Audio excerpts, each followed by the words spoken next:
So again, thank you for coming today. And I want to say special thanks to Rebecca Moffett, who is with the Cabarrus Victims Assistance Network, known as CVAN, if you're from that area.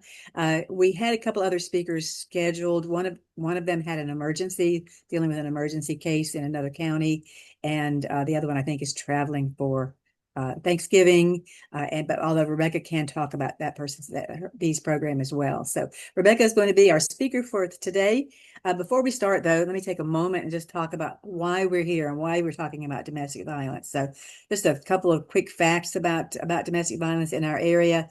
Um, in North Carolina, in this year, up from January 1st through November 7th, there were 61 people who were murdered because of domestic violence and 17 suicides. So the person who did the murder, who murdered their partner, also killed themselves.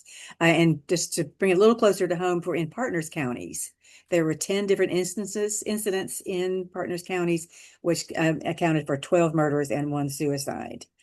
Last year, 2024, there were a total of 94 murders statewide and 23 suicides, and that was the highest death rate due to domestic violence since 2008. Around the United States, an average of 20 people are physically abused by intimate partners every minute, and we've been on about 3 minutes now, so think about that. And that's more than 10 million people who are abused every year because of that. Children do witness violence in nearly 1 in 4 of the intimate violence cases. And we know that children who are exposed to violence in the home are 15 times more likely to be physically or sexually assaulted than the national average. And finally, and Rebecca's going to talk a little bit about this more, but nearly 10% of high school students report having been some way or another assaulted by their partner in the previous 12 months. So that's my part. And now, Rebecca, if you will enlighten us, and I'll be going to pull up your PowerPoint. Yes, good morning, everyone. I am Rebecca Moffett. Excuse me. I am the Assistant Director of CVAN. We are the program in Cabarrus County, and we have been around since the early 80s. And Jeannie and I were just talking before folks came on about when programs really started popping up in North Carolina. And just before I even talk about the definition, just a little bit of history of domestic violence programs that, they really grew out of the civil rights movement, and battered women had the courage to speak about their stories. And it was women who been talked about how this is happening in their lives. And so each county, depending on where you are, I would encourage you to reach out to the domestic violence program in your county and get to know them, and get on their website, explore, know their hotline. And if you're in Cabarrus County, that's where we are. So that would be just a little precursor.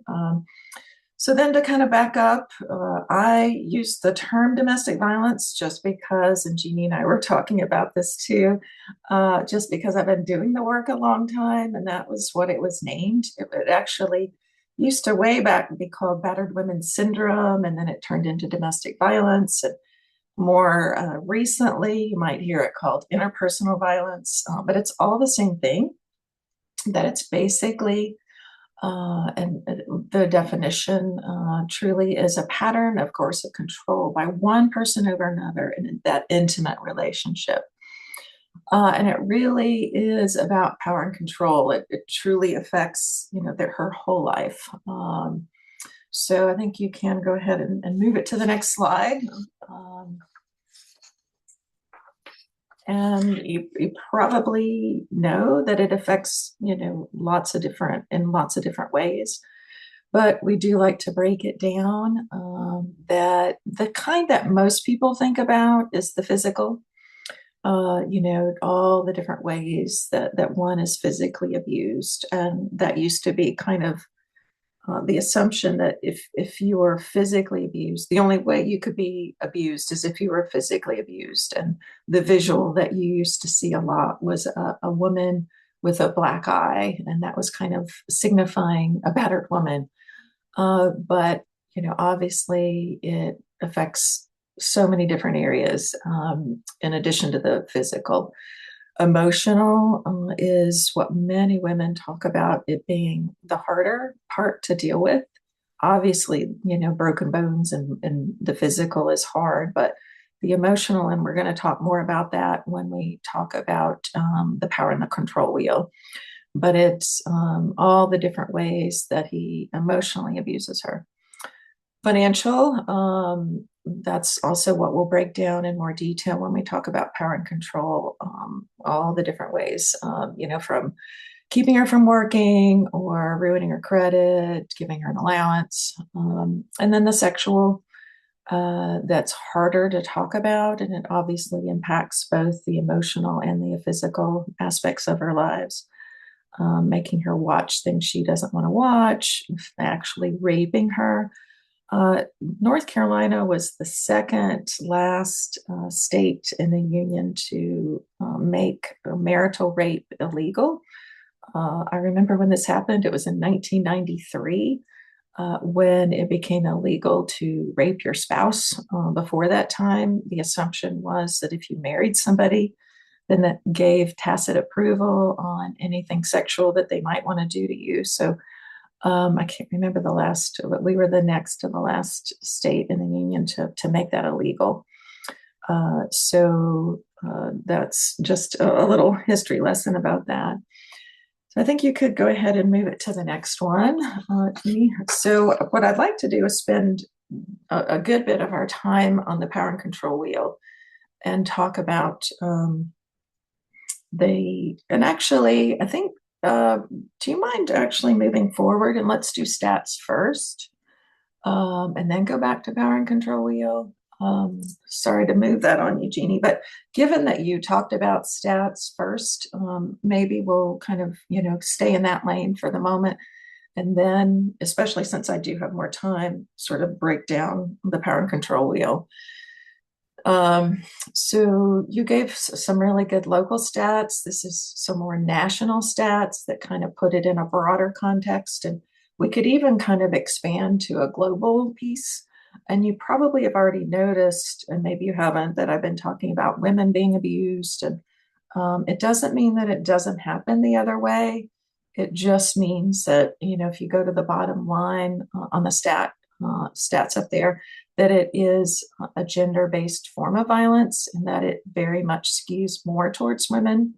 If you were looking at a different kind of violence in the world, it might either be even or it might skew towards what men experience more. But domestic violence, as in, interpersonal violence, it really does happen more globally and in our country more towards women. So that's the pronouns that I will use when I talk about it. And that if you want to ignore that or don't want to look at that, then it's harder to understand why it happens. We could spend all day talking about that, and we'll get into that a little bit more when we talk about prevention. But I want to kind of put that out there that the bottom line is that it's a type of violence that disproportionately affects women within the context of an interpersonal relationship. That it's, in fact, the leading cause of injury to women ages 15 to 44. And I've seen different stats around, how many stats are women versus men. And the way it tends to affect men more is within the context of a gay relationship. So the man tends to still be more the perpetrator. Does not mean that women are not violent or can't be violent within the relationship. It's also estimated that a battered woman is battered. If a woman is battered every 15 seconds, I've seen it as low as 9. I always like to give the 15-second stat just to accommodate for any statistical errors, but I have seen it as low as 9 every 9 seconds. And then to put a global context on it, 40% of all women experience domestic violence.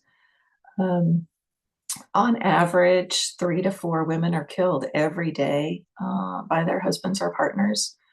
And there's just all kinds of data out there about how women are in most danger of the person that they're in a relationship with.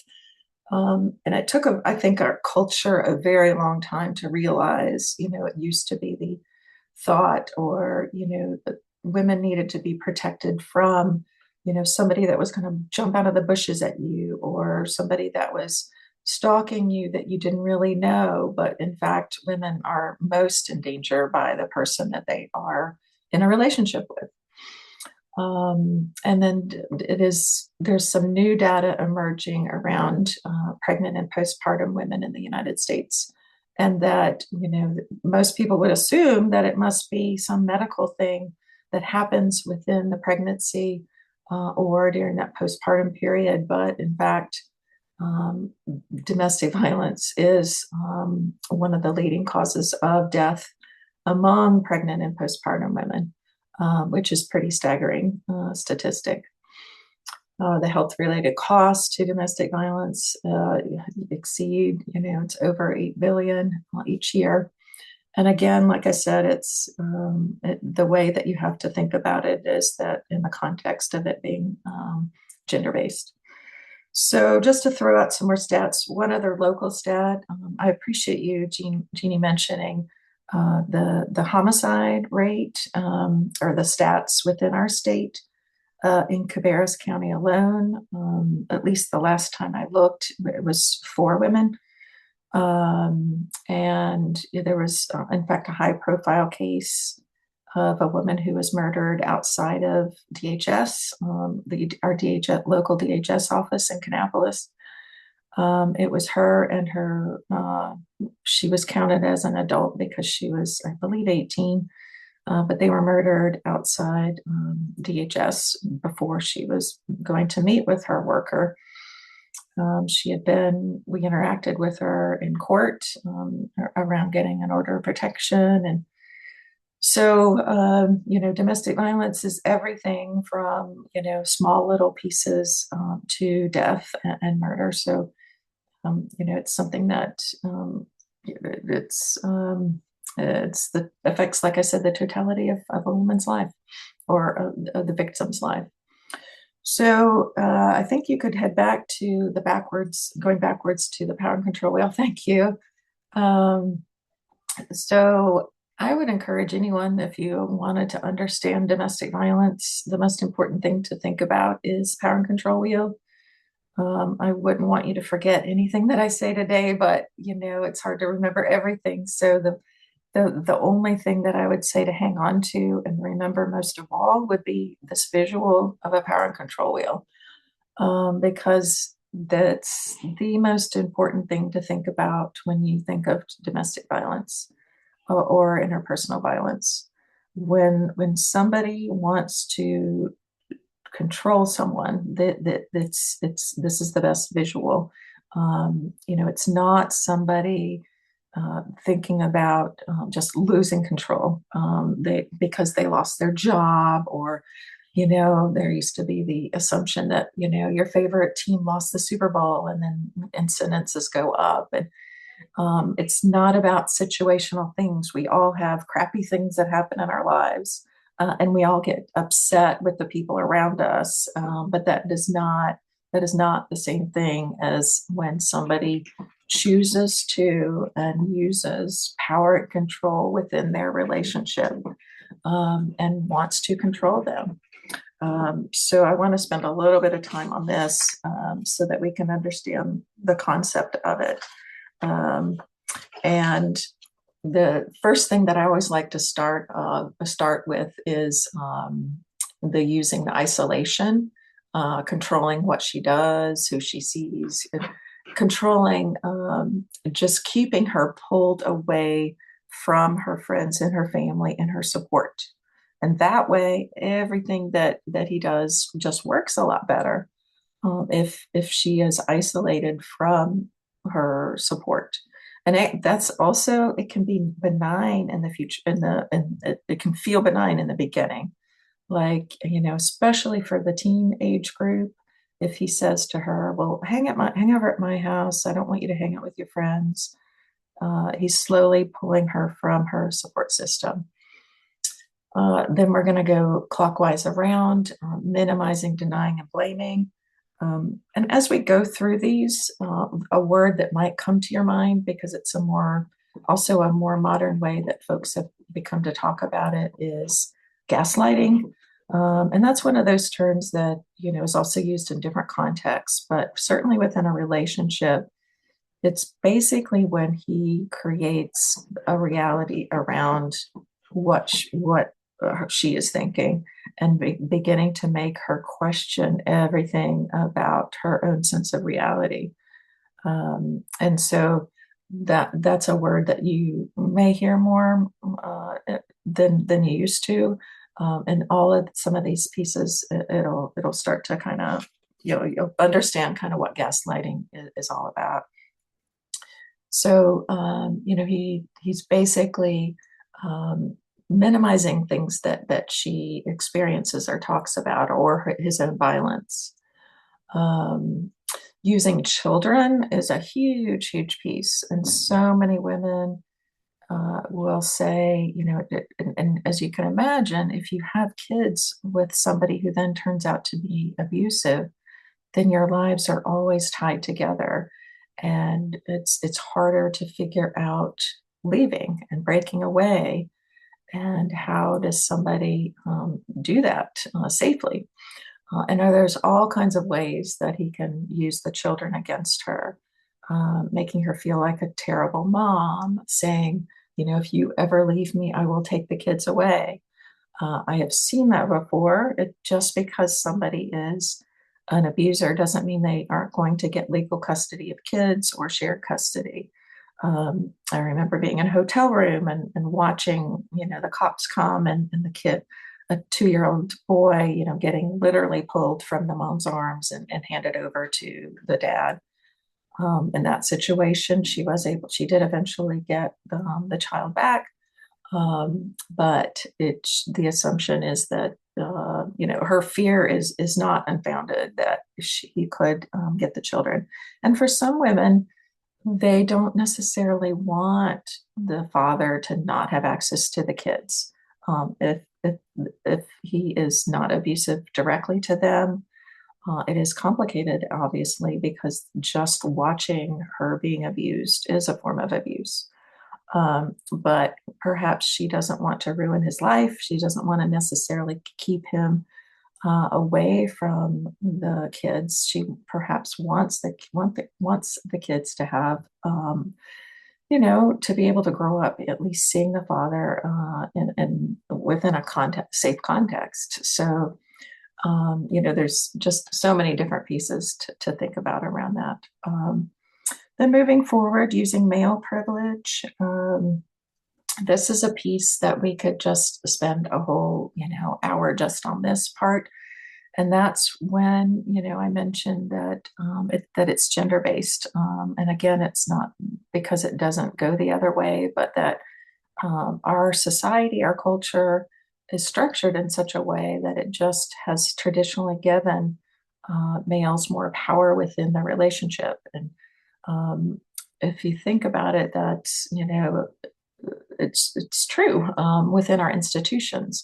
The fact that, and you've been hearing more of these stats lately, if you're paying attention to this kind of thing, it wasn't until I think it was 1974 or 77, I can't remember which, that allowed women to get their own credit card and their own mortgage and basically signing off on those kinds of things without having a husband to sign off in addition to with them. So there's all kinds of examples of that that say that women have been given less power within our culture, and that has made it much harder to think about how could a woman have left in the 70s. And when we started our shelter, that we heard many stories just like that. Another example of that is the male privilege example is that, why are brides given away at a wedding? Now it's seen as just, oh, well, my father kisses me on the cheek and gently passes me on to the groom. But where that comes from is that women were seen as just, a step above property. And, he was passing her along to the new husband, male privilege to male privilege. So That's just one more example of that. Uh, and I this whenever I do this block in the wheel, the way I think about it is I think about a woman in support group a long time ago who said she took her abuser, her husband, took their marriage license and just kind of rolled it up and waved it in front of her face. And he said, I bought and paid for you. I own you. So in his mind, he thought that because they were married, then he had property over her. Obviously in our culture, women take the male name. It's passed through the male line, the male family name. Women, literally lose their names when they get married if they choose to change their names. So, as I said, we could have a million examples of that, but just to keep moving forward, but just to kind of put in that historical context. Um, Using economic abuse is the next piece, and that, as I said, is a whole on its by itself a whole type of abuse. That there's so many ways that women can be abused financially, and we hear this all the time at the shelter and on our hotline, where women will say, "Well, he called my job so much that I got fired." Or he destroyed my school books or destroyed my laptop and when I was trying to go to school, and he made it harder for me to get a better job. All the different ways. He's been hiding money from me, or he gives me an allowance. I don't work, he works. He expects me to, gives me a little bit of money and expects me to pay for everything. So sounds like something you would have heard in the 50s, but we still hear that today. Using coercion and threats, all kinds of ways that abusers do that. Um, it's not that, and that kind of goes along with intimidation. These are basically nothing physical that he's necessarily doing to her, but the threat is there, smashing things, harming pets, um, uh, threatening to hurt her parents. And whenever I do these blocks, I always think about another woman in support group who said that, well, there's two different stories that come to mind when I think about this and emotional abuse generally. One was a woman who said that they were not living together; they were boyfriend and girlfriend, and he broke into her apartment and uh, grabbed her nightgown out of the drawer and cut it into a million little pieces and strode threw it all over her bed, all the little pieces of her nightgown, and left a little note. And she just, I asked her, how did she feel about that? How did that make her feel? And she said, the message to me was, I could be next. And he did not physically harm her, but he took something very intimate of hers and cut it into a million pieces. Another piece that really speaks to the whole aspect of it being about power and control is a woman who said that she did live. It was her husband. They lived together, and she used to drink Coke all the time and always had a can of Coke going.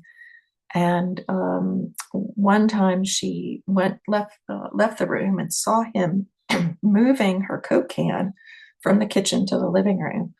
And she had thought back and realized that she had been kind of misplacing things, and especially that her drinks. And she realized he was doing that to make her feel like she was forgetful, she was going crazy, there was something wrong with her. It was just one little tiny thing that he was doing to make her feel like she was going crazy.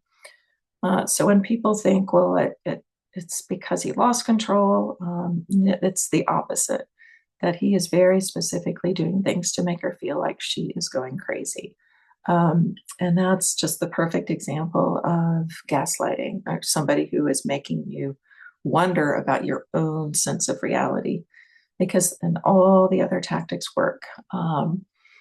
And that last final block, using emotional abuse, that's sums it up, that he's doing all these pieces, in addition to this, he's calling her names, he's putting her down, he's making her feel bad about herself.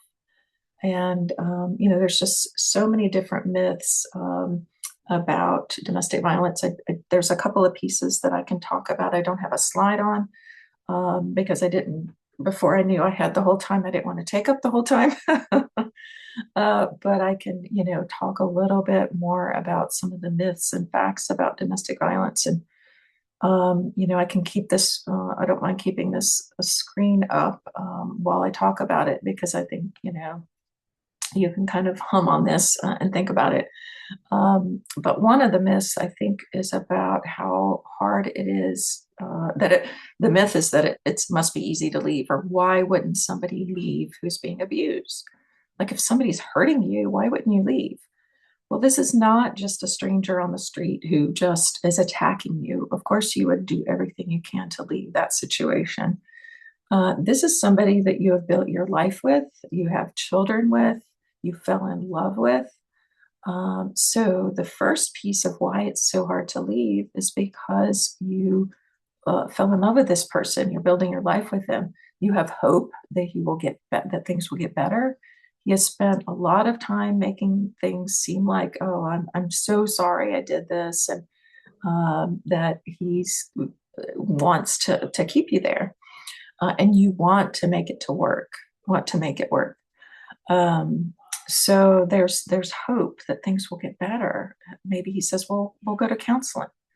And counseling is not necessarily a good thing with an abuser because you can't really say everything that's going on. How counseling doesn't really work if you can't be truthful.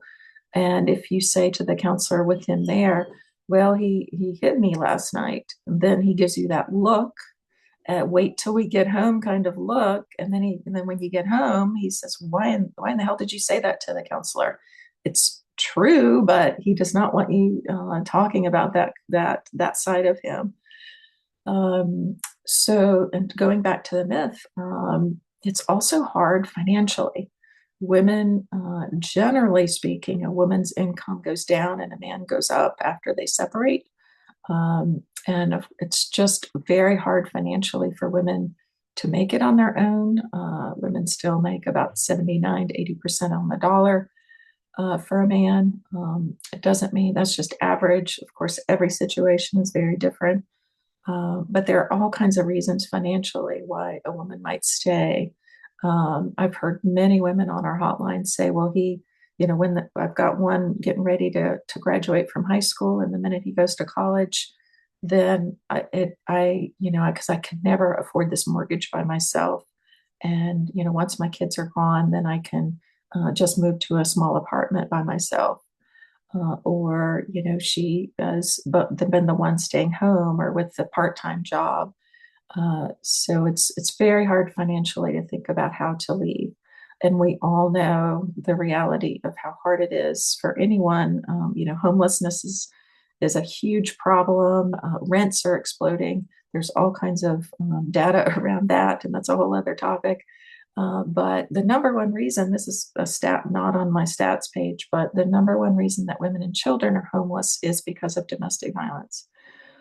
So for many women, they do decide, well, homeless is better than this. And so they do become homeless because of the domestic violence. The third, sort of the top reason that it's hard to leave is because it is dangerous. I think there's the misconception that, she better get out of there before she is killed. Well, the opposite is actually true. Women are 7 times more likely to be killed while she's in the situation, or rather, while she's trying to leave the situation or after she has left, especially that first year after she has left. It's very, very, very dangerous. And you might wonder why that is. Why doesn't he kill her while she's there? He doesn't have to, in quotes, because he is controlling her. He's getting what he wants. But when she's trying to leave or after she's left, he's losing control. That is when he kills her. She, again, statistically 7 times more likely to be killed. We worked with a woman, her name was Lola Hicks. This was in 92. And the orders of protection is a civil order where it says he has to stay away from her on the civil court side. She can get one for a temporary and then goes back to court and will decide whether or not it will last a whole year or not. And the law changed in North Carolina, allowing women to get those orders in 1990 without having to hire an attorney, which was a huge deal in North Carolina. But Lola Hicks was somebody that worked at the courthouse. And in 1992, 2 years after that law changed, got one of those orders. He did not care. That made him more upset, and he broke into her house and killed her in front of the children. So that is an example of many things. One, that he was more mad after she left, and then certainly even more mad after she got the order. So it speaks to that statistic. It also speaks to the fact that it is there's no one like best answer for each battered woman. When a woman calls, you might say, well, what should she do? What we do is listen to her, and we that's what we first do, and that's what you can do more than anything else if you know somebody who is battered. That you just sit back and you listen, and you do not need to feel like you jump right into what to say, what to do, what she should do. What has she tried before? Is he afraid of the law? Does he not care about what the law says? And is that going to make him more mad? She is the best judge of that. So the way that one helps is that you listen to her, figure out what she has done before, get her in touch with a local resource. Um, and I believe that's my last slide, but I guess you could move it to that next slide and we could, oh, I did have myths and facts. Look at that. And I forgot that I did send those. Well, there we go. Thank you. So let's look at, okay.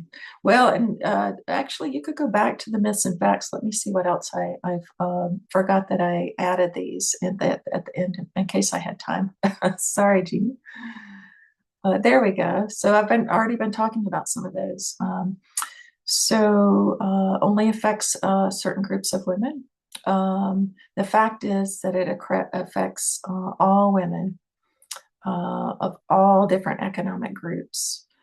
Because that's one. This is one that I hear a lot. That isn't it just about women who, is this type of woman? Isn't it a certain type of woman? But in fact, it affects all kinds of women. A huge myth is that it affects or that it's caused by somebody else or something else in the world, something else happening in his life. And we've been talking about that with the power and control wheel. That yes, alcohol, stress, maybe he's an abuser of alcohol or drugs. That's going to make it worse, but it does not cause it. And then the myth that we've been talking about: women stay because they have low self-esteem. They raised in an abusive home. They are not educated because they enjoy it. None of that is true. Anybody can be abused. As we were saying, they stay because it's dangerous and difficult to leave, and women are actively seeking support. And sometimes they go to someone and they say, well, they went to their mom, and the mom says, well, you made your bed, you need to lie in it. Or they call the police, and the police might say, well, he's the one with the scratch on the face.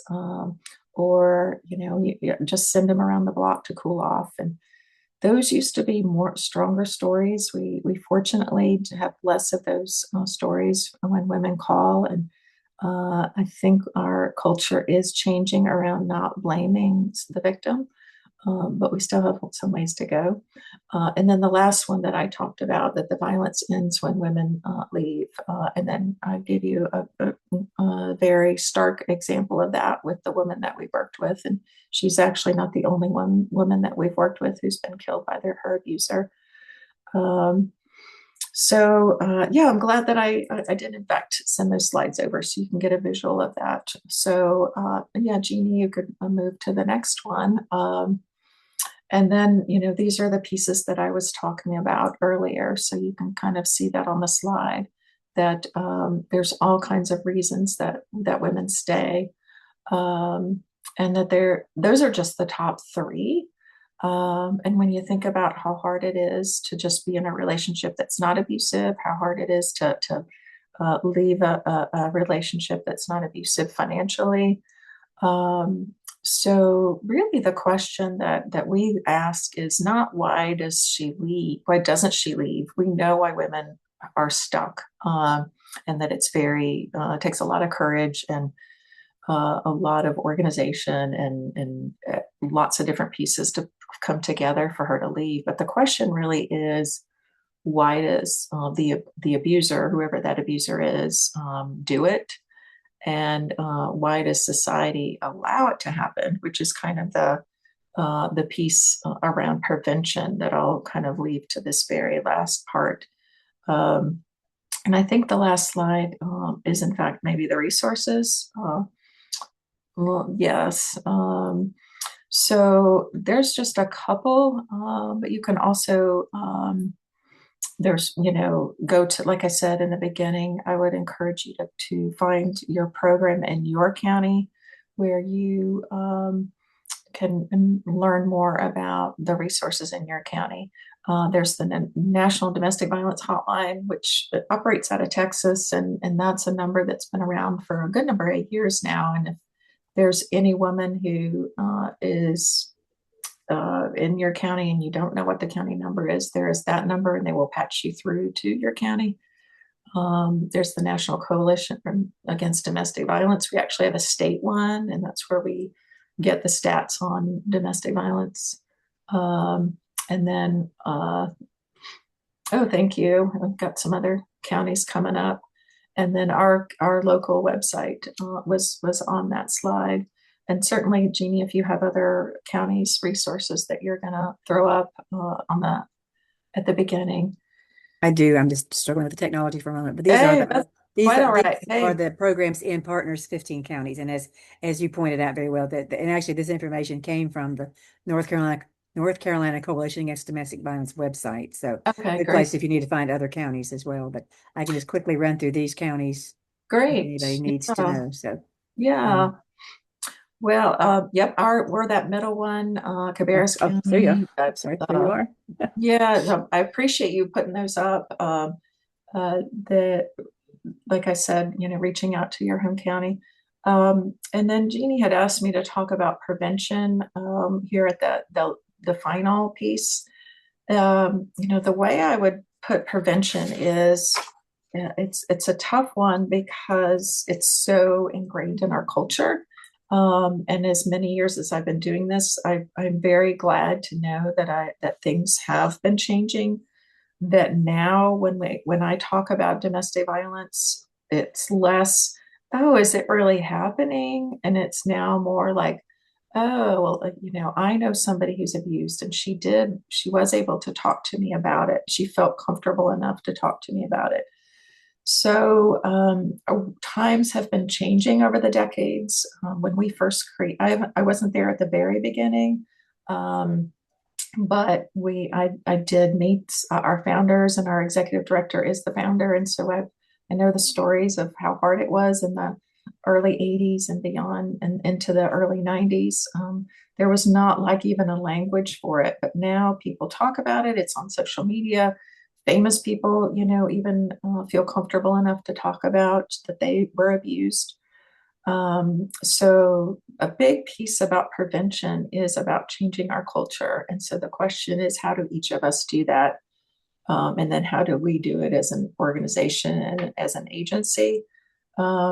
And the way I think about it is, if we're talking about, say, rape, you can hand out as many rape whistles as you want. If somebody's trying to rape you and you're blowing the whistle, um, but that still doesn't get to the root cause of it, because you blowing a whistle is just saying this is getting ready to happen. Prevention is about stopping it before it even starts to happen. So, how do we create a culture that says that domestic violence is wrong and nobody should be allowed to control another person within that interpersonal relationship? And so our organization is about direct service for battered women and their kids, and that's a first step. You know, battered women need a place to go, need a place to call. We have a hotline, we have a shelter, and those were our first services. And then our services grew based on what women said that they needed.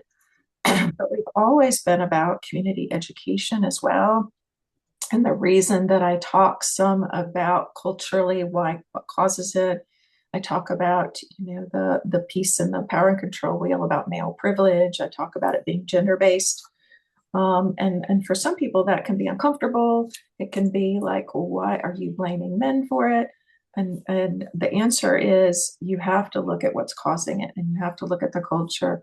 And it's not about any one man individually doing it. It's about a culture that has created a space for this to be happening and continue to happen.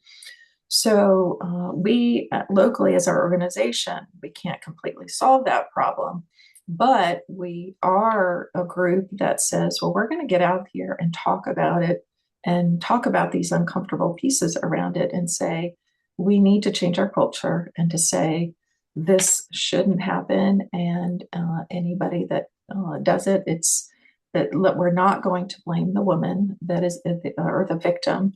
There is nothing that she is doing wrong. Those days are gone. We are going to say it is completely about the person who thinks that they control the person in their relationship.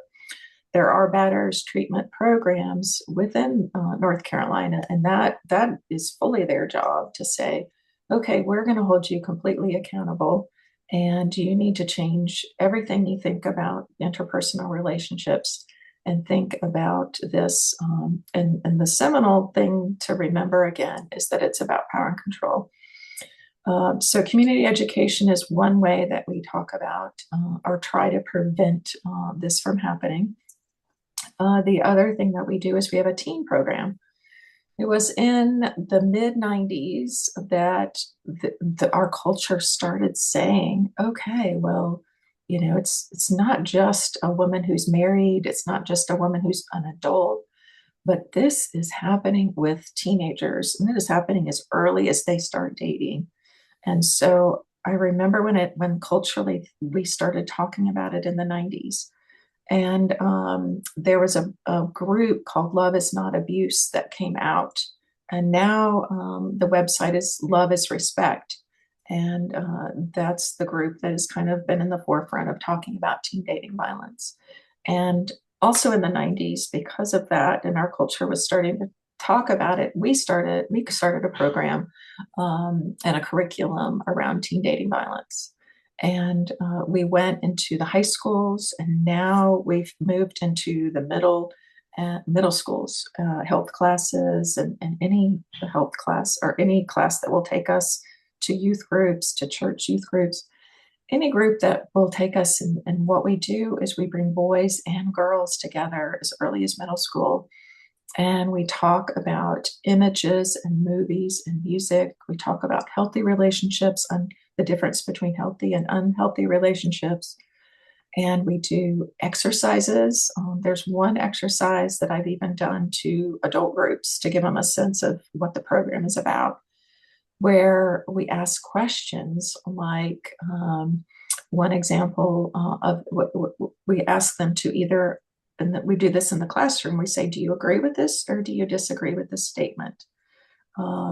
If a boy invites a girl out on a date and he pays for it, then should he expect something from her after the date? That's just one of the questions. There's 4 or 5 questions. And what I do is I have them stand up. I actually don't do the team presentations anymore. I have younger staff do it because somehow teens are just, they listen to young people a little better.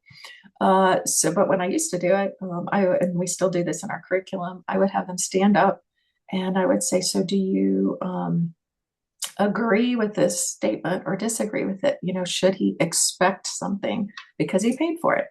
And you can imagine middle schoolers or high schoolers, they get up and they kind of go to either side of the room, and their interactions and their reactions are incredible.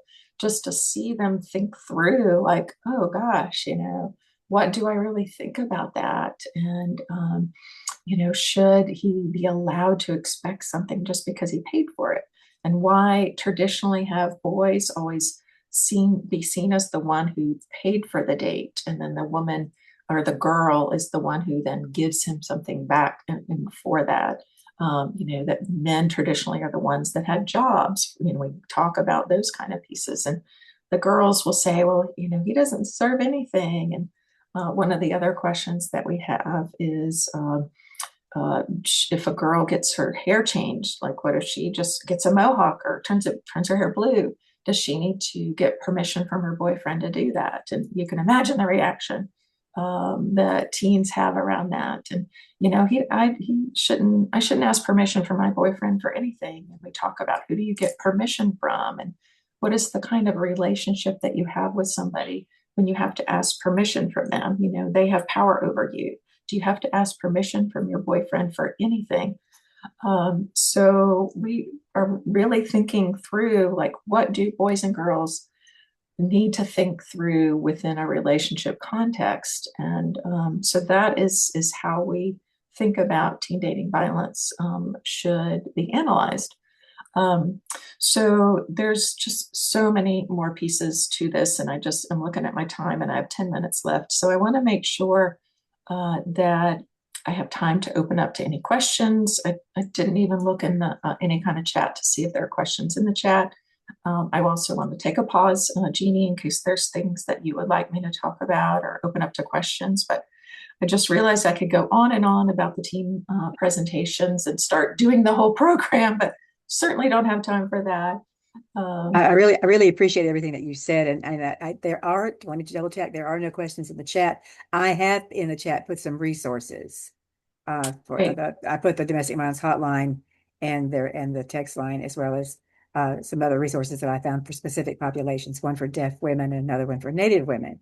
Great. But I will and where anybody can unmute themselves if you have a question for Rebecca. Anything you'd like for her to expand on in the time we have left.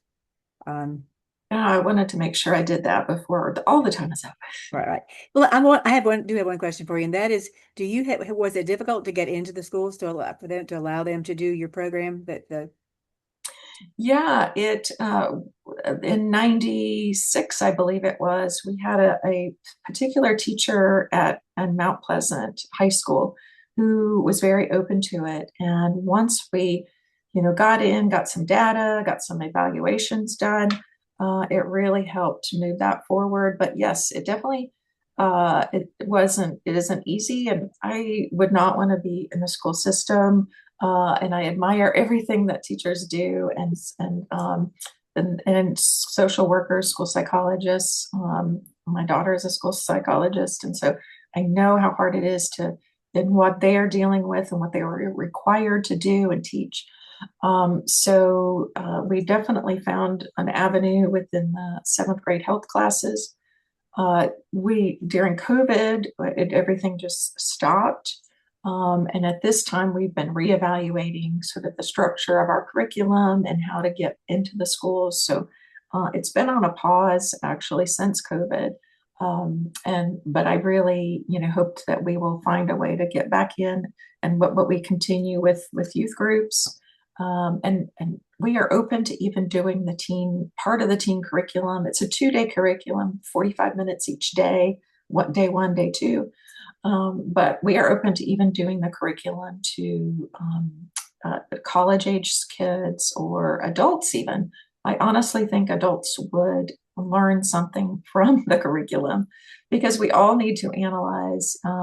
We put up little clips from movies and analyze them, and we go through a whole host of music and talk about the messages in that. So it's very embedded in our culture and how it talks about relationships, and healthy and unhealthy and abusive relationships.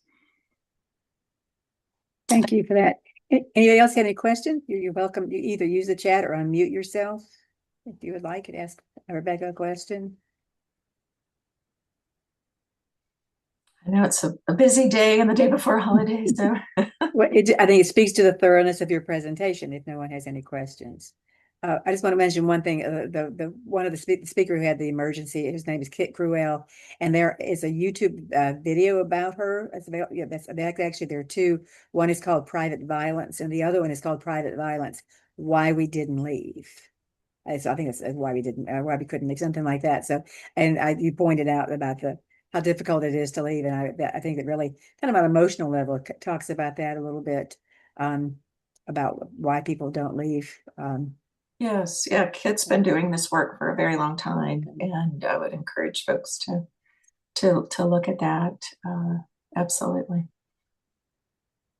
So if no one has any questions, we have a couple minutes left, but we can, do you all put those minutes to good use if need be?